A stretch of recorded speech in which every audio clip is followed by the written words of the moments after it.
Hey guys, welcome to our channel, and in this video I'm going to talk about how you can download and play InZOI game on your HP laptop. So if you have an HP laptop, first you have to do is you have to open your browser and search for Steam. So I'm going to search for Steam, and here is the Steam. I'm on college right now, so don't worry, I'm going to search for Steam here. So it has just loaded. So you have to go to the steam.com. So not this is actually the commentary.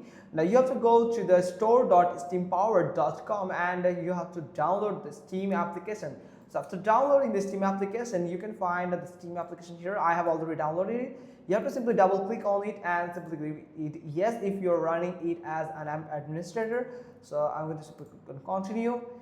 Now here it will open your account. Make sure you have created an account on Steam. So after creating one, you can simply use the search icon and search for InZOI, and you can find the InZOI from here, and you have to do is simply wait for it, and you can find the InZOI from here. Like this is the InZOI here. You can find that InZOI game. So you have to purchase it before. You have to simply click on add to cart, and you can find this amount here. Now you have to purchase it with your valid credit card or debit card that you can add it on your Steam account as a payment method. So that's how you can just simply do it. Hope you got this. If so, then give us a thumbs up. Don't forget to subscribe our channel, and thanks for watching. Till next time.